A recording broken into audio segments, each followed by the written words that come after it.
Hey guys, today's video is going to be a long overdue life update chatty Q&A. I just feel like there's a lot we need to catch up on, a lot of things I wanted to fill you guys in on, and so that is exactly what we're going to do in today's video. I did ask you on YouTube and Instagram what questions you had for me, and a lot of your questions lined up perfectly with the things I was already planning on talking about in this video, but let's go ahead and get into it. One of the main questions I got was, why did you move and why did you choose Philly? Because I haven't really talked a whole lot about it other than that we were moving, but I didn't really get into the details of why or why we chose Philly. So just to catch up really quickly, my partner Nathan and our 3 cats were living in Washington State for the last 3 years. We are both originally from Georgia. We met in college. We went to the University of Georgia. Both of us grew up pretty much our whole childhood in Georgia. So Nathan and I have now been together for 6 years. We spent the first two and a half years together in Athens, Georgia, which was our college town. We stayed there for a couple of years. Then in 2022, we moved to Seattle. We lived there for 1 year, and we kind of just found that it wasn't really for us. I'll link the video I posted when we decided to move out of Seattle, just to kind of give you more of an idea of like why we left Seattle. And then for the last 2 years, we were actually living in Eastern Washington in the small town of Pullman. So from Seattle, we wanted to stay in the Pacific Northwest and just try out another town there. And Nathan had some friends that lived over on the eastern side of Washington, so we visited them. We really liked it over there. Beautiful area, kind of in the middle of nowhere, but we ended up deciding to move to the small town of Pullman, Washington. So when we left Seattle, that's where we ended up going. Because it was such a small town, I didn't share exactly where we were because privacy reasons, but now that we don't live there anymore, I'm happy to share. And we liked a lot of things about it. It's a very cute, quaint, small town, and we liked it for the time that we were there, but we kind of figured out after a couple years of living there that wasn't really where we wanted to stay permanently. We were kind of missing living in a city. Both of us really like a more urban setting, we found. But as I said, Pullman is a very, very small town, kind of in the middle of nowhere. The nearest larger city is Spokane, so oftentimes when we would fly out of Spokane. There is also an airport in Pullman as well. It's a small regional airport, and that's actually the airport we were able to fly out of when we moved, which was super convenient because, well, the travel experience ended up being a lot longer and more complicated than we had originally planned, but it was nice to be able to fly directly out of Pullman. But yeah, as I was saying, we kind of realized that small town living wasn't really for us. There's just not a lot going on there in the way of job opportunities. The main thing in Pullman is Washington State University, and it's also just a few miles away from the Idaho state line. So right across the border, you have Moscow, Idaho, and there's another big college in that town, the University of Idaho. So you have 2 college towns basically right next to each other, and they're both around the same size in terms of population. If you look up the population of Pullman online, it says it's around 33,000, but if you subtract the student population, it's really a town of like 8,000 permanent residents. So it's a very, very small town. Neither of us had ever really lived in such a small town in our adult lives. I grew up in a pretty small town in Georgia, so I kind of knew about the small town vibe, but I had not lived in a small town like in my adult life. So it was fun to kind of try it out, see what we thought of it, but ultimately we just kind of decided that we didn't really see ourselves living there long term. Obviously, we only lived in 2 different places in Washington that are kind of like polar opposites. They're on polar ends of the state, but they're also polar opposites in terms of size and just like overall vibe. There are other towns in Washington that we never tried out living, but we ultimately kind of were feeling pulled back to the East Coast. What were some of the factors that made you want to move away from Washington? We didn't really have any family or any ties to Washington. We had both just kind of always wanted to try out living in the Pacific Northwest. We liked it, but like I said, we've moved a lot. We like moving and trying out different places to live. We haven't really traveled a lot, but we've moved a lot and lived in a lot of different areas, and it's just fun for us to be able to try out living in different places. So another question was, what made you interested in moving to Philly? And we had visited here several times because I actually have family in this area, and that was one big draw for us, was just the fact that we have family here. My aunt and uncle specifically, they're 2 of the coolest people I know. Love them so much. We always love visiting them and just exploring Philly and just the surrounding area. There is so much to do here. There's so much history here. We've visited them a couple of times and just always like really loved it here.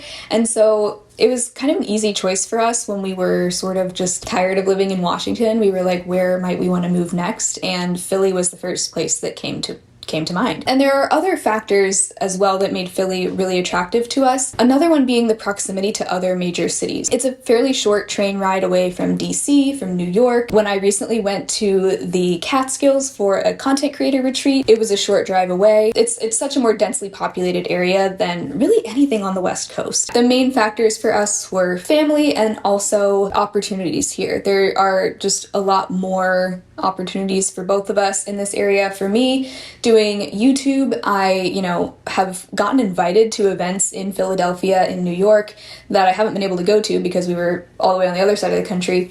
Seattle really didn't have many influencer events and a lot more job opportunities for both of us. Now that we've had the experience of living in both a small town and a big city, we've figured out that we really do prefer more of a city type of place, somewhere that's walkable with decent public transportation, and a place that's just more densely populated. We love that it's close to so many other major cities while also not being nearly as expensive as somewhere like New York. We've even talked about living in New York. It's a fun idea. I love watching vlogs of people who live in New York City and just kind of like living vicariously through them, because I do love the idea of living in such a hustling, bustling city. But Philly just felt a little more attainable, a little bit less stressful to live in, and of course, way less expensive. So those are some of the reasons we chose Philadelphia. So one kind of logistical question I got about moving was, how did you get your car to Philly? Did you ship it? And we did not. We ended up deciding to sell our car and then use that money to buy a new used car once we got to Philly. That ended up just making the most sense. So when we moved to Seattle a few years ago,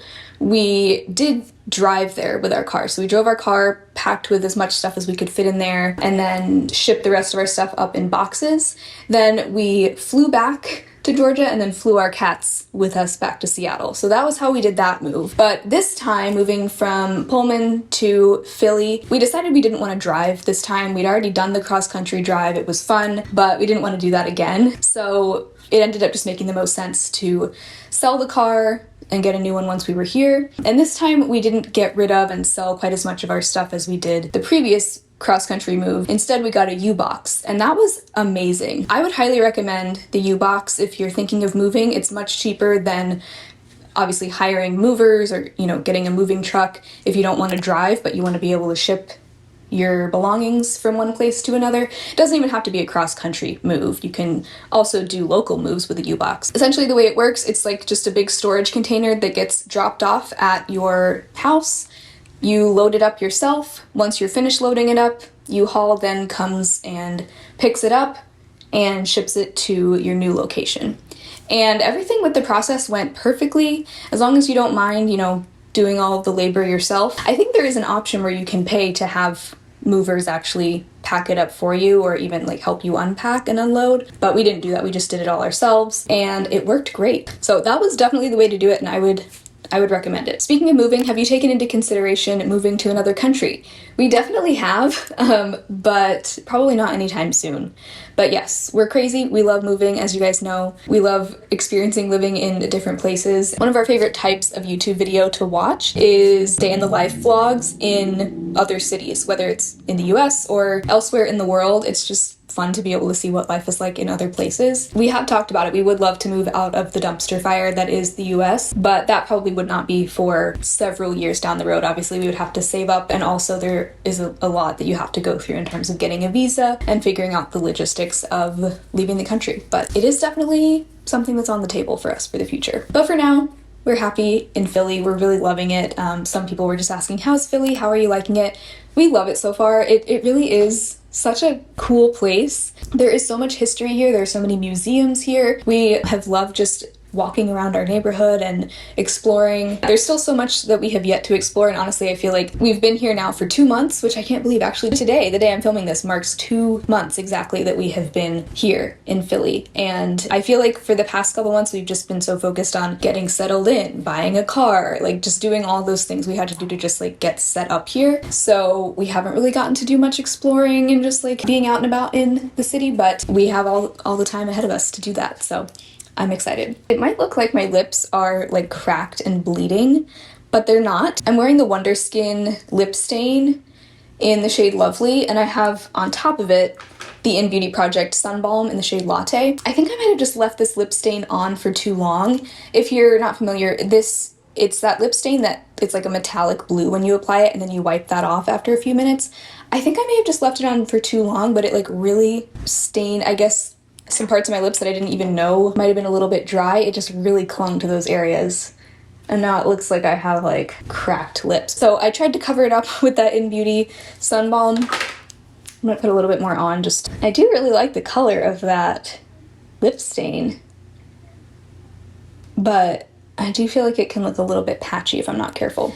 I got quite a few questions about my job situation. Do I plan to get a regular job or a part-time job outside of YouTube now that we're in Philly? I would say YouTube has been a true job for me since 2021. That is when I actually quit my full-time job. I was previously working as a program coordinator for a nonprofit, and in 2021 I quit that full-time job to focus on YouTube full-time. And since 2021 it has been, I would say, a full-time commitment for me, and I've had other jobs on the side to kind of supplement my income. So right now I actually do have another job outside of YouTube. I am a pet sitter. I've had a pet sitting business for literal years, like basically since I finished college. I've been doing that as like a side hustle. So it's been a great way to supplement my YouTube income. I really love pet sitting. It's so much fun to just get to meet other people's animals. I love animals. I've always loved working with them. I sit a lot of cats and dogs and I love it. It's so much fun. And the nice thing about it is I can kind of take it wherever I live. It allows me to still be able to have really flexible hours and continue focusing on YouTube. I've also thought about getting another part-time job like I was doing back in Pullman. So before we moved for the past year, I was also working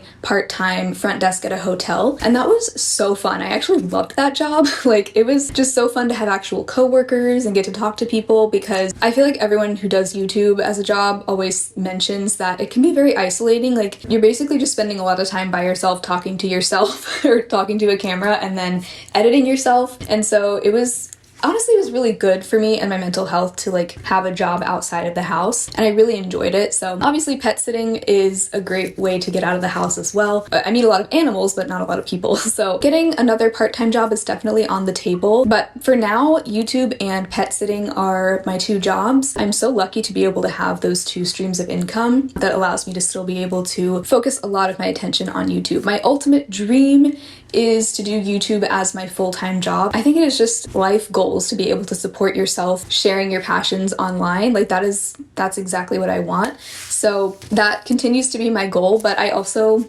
like to be able to diversify my income and have multiple streams of income just because life is expensive. So I've definitely thought about applying for some other part-time jobs. When I was working part-time at the hotel, it started out truly part-time, but then my hours kept slowly increasing, and I ended up working actually technically full-time there for the last few months before we moved, which was great for saving up for the move, but also made it very difficult to upload to YouTube full-time. To the people that have full-time jobs and post to YouTube regularly, I don't know how you do it. I don't know how I used to do it.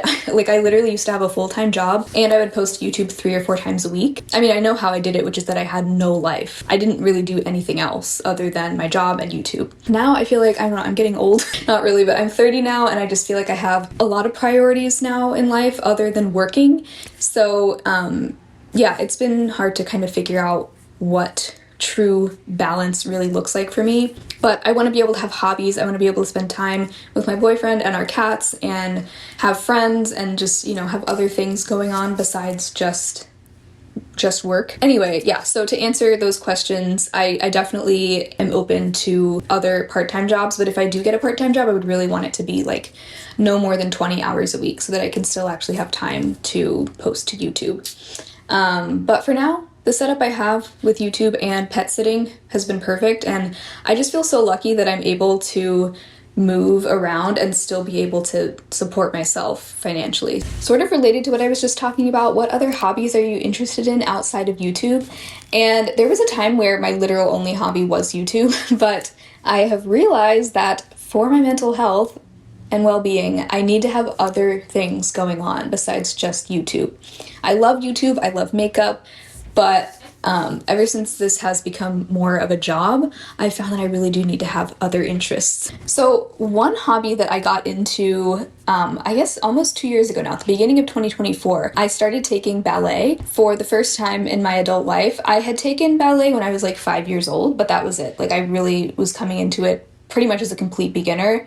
Like I kind of remembered, first position, second position, those kinds of things, but I was brand new to it. And I started taking, it was just an all skill levels adult ballet class. That was the only type of adult ballet class I could find. But now that we're living in a bigger city, I would love to find a beginner adult ballet class because I really felt so lost in the ballet class that I was in a lot of the time. I wasn't the only complete beginner, but I was one of the only complete beginners.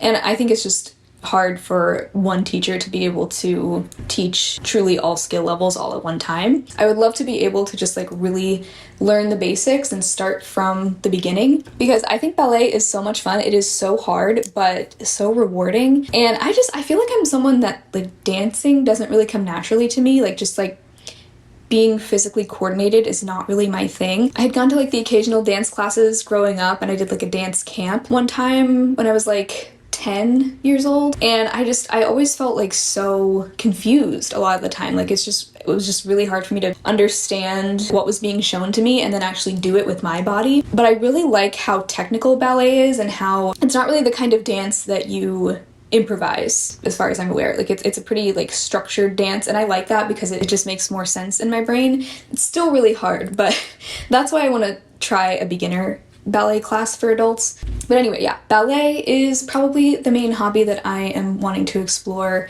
Another hobby I really enjoy that I feel like anyone can do is bird watching. I love birds. I love identifying birds, and it's something that I used to do as a kid. It's still something that I will kind of casually do, like when we're on a walk and I see a bird, I love to pull up the Merlin Bird ID app. But I want to start an official life list, which I just recently learned what that is, but it's essentially like a list of all the birds that you've seen in your lifetime. I just think birds are so cool. I love them, I love learning about them, and I get so excited when I see a new type of bird that I've never seen before. Do you think moving often has led to having a more minimalism leaning because of the time and expense of relocating so many things? Definitely. Yeah, I think because we have moved so much, we have pretty much decluttered our lives like every single time we've moved. When we moved from Georgia to Seattle, we sold so much of our stuff. We pretty much sold all our furniture and then just slowly built up our furniture once we got to Seattle. And every time we move, we're kind of forced to take a hard look at all of our stuff and decide what actually is worth bringing along with us. I think it also helps that we're not like super sentimental people, and so we've never really liked having just like a ton of stuff anyway. Like I've always loved decluttering ever since I was younger. I just love getting rid of clutter. I really find that visual clutter stresses me out. I say that as I'm looking at an extremely cluttered desk in front of me. That's the one thing I feel like I can never keep my desk tidy, but we're working on it. But as far as just like the amount of things we own, our clothes, we don't have like a ton of books. We have just like a handful of board games, video games, things like that. Like we really do keep our stuff to a minimum, and that has made moving a lot easier. I think people a lot of times feel like moving is such a daunting task because it means that you have to pack up like an entire house worth of stuff, but we've always lived in apartments. We really like living in apartments, and honestly, the older we get, the more we kind of don't like the idea of owning a house for many reasons, but we just like the simplicity of living in an apartment with not a lot of stuff. So I think that has also, it's made it easier to move, and it's also made the process of moving easier. Did that make sense? Also, is there anything you decluttered for your move, makeup or anything else that you miss?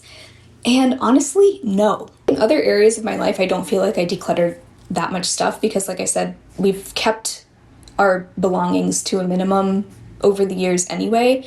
But when it comes to makeup, obviously YouTube being a job for me, I had accumulated a lot of makeup. I mean, a lot for me anyway. And so I ended up decluttering probably, I don't know the exact percentage that I decluttered, but I would guess it was probably around half of my collection at least I got rid of, and was able to pack and fit everything I kept in my Allie Glines makeup bags, which was such a good feeling.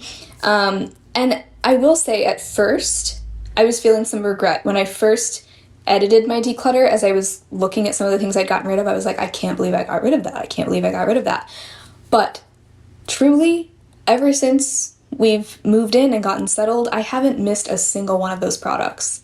I really have not wished I had kept anything. I still feel like I have plenty of options. I think another question I got somewhere in here was, is it harder to create content now that you have a smaller collection?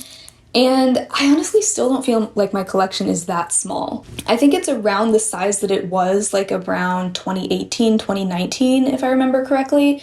At that time, I didn't have as much makeup as I had before I did the big declutter. I think the size of my collection is about what it was then, and back then I was still creating a lot of content. Actually, I think at that time I was uploading 3 to 4 videos a week, and I had no shortage of video ideas. Because I feel like my content has always kind of centered around using what you have, project panning, shopping your stash, and that sort of thing, I really don't feel like, I don't know, it doesn't even feel like that big of a change. I don't necessarily feel like it's affected my ability to create content. Okay guys, I think I'm going to wrap up this Q&A there. Thank you so much for watching. Thank you so much to those of you who submitted your questions. I hope you all have an amazing rest of your day, and I'll talk to you very soon in my next video. Bye!